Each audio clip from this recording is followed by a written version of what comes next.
Hey everybody, it's your old pal Brian Hunt. Welcome to another episode of 60 Seconds of Risk. And today I want to talk to you about something that maybe you guys have heard about in the past in the insurance world, or maybe you're a little unfamiliar. The difference between a direct placement and one you have to use a wholesaler. And let's talk about how that might play out. Typically you've got an insured and they need to go to the insurance market and they need a broker that's going to do all their work for them to negotiate with the carriers.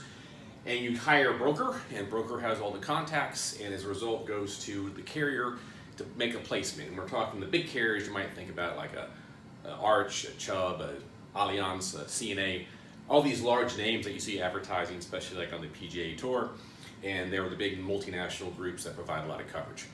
And that's typically how this works for most coverages in most industries. It's a direct 1, 2, 3 step process, clean, simple, works pretty well. However, certain industries and certain occupations and certain locations, you can't get coverage anymore from a certain carrier. And let me give you an example.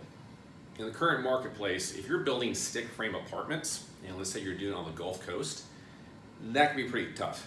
A lot of the big name carriers will no longer provide that coverage and not going to write it. But you're still a developer of stick frame apartments or builder of stick frame apartments, and you've got this portfolio, projects you've got in the pipeline, or even completed buildings you need to insure. What are you going to do? Well, that's where a wholesaler might come into play. It's the same process. You have an insured, goes to the broker, and the broker, however, if he can't find a carrier directly that's going to place this, specifically multifamily apartments on the Gulf Coast, they're going to go to a wholesaler. What's a wholesaler? A wholesaler is basically a broker for the brokers. And these wholesalers typically go to carriers that are not admitted or surplus lines. It might be going to London syndicates or other type of NGAs that can provide a coverage, and they have an appetite and have a specific line for, say, multifamily apartments in the Gulf, and they can do specifically that on your behalf. But with this, and they go to the carrier, and as a result, you can hopefully find coverage for those difficult occupancies. A lot of times, like aviation or offshore drilling, might need something like this. But there are some pros and cons to this. And this sort of, you can see, build up, you can get the coverage at the end, but what you've done now is added a whole new layer of conversations and transaction that has to occur. See, what happens is the broker can't communicate with the carrier.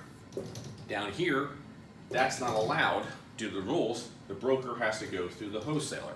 So if, say, the insured has a problem and needs to get an endorsement added on this policy, then the insured has to communicate with the broker has to communicate with the wholesaler to the carrier, and that process goes back up. So you've got a whole different line here of communication. And this can be an issue depending on how timely you need to try to get an endorsement done or a claim policy in place. Now also the same thing too, if a claim occurs, you've got to go through an additional line of communications and coordination to get the claims taken care of by the carrier. Now also with this component, you're going to have additional costs, taxes and fees and commissions that you wouldn't have over here. So in short, this process can allow you to get coverage that you couldn't do typically. But if you have the ability to not use a wholesaler, it is recommended not to use a wholesaler because one, this is going to cost you additional money that you did not have to do going direct. Second, if you have a claim, you've got an additional layer of coordination and working you have to deal with. And three, you don't have direct access to the policy because you're having to go through the wholesaler. So in this world, you've got the direct access and the wholesale access. Both ways have their parts in the system, and both provide unique capabilities. However, if you have the ability, from a cost perspective and efficiency perspective, you're best off going straight with a broker who has access to the admitted market. But sometimes that's not a possibility. You got to use a wholesaler. Again, hope you found this enjoyable. As all times, if you'd like to see a certain person or topic on my show, please leave a note on LinkedIn. You can also subscribe to my videos here on YouTube. And you can also find the links on this at both Twitter and Substack. Until next time, bye.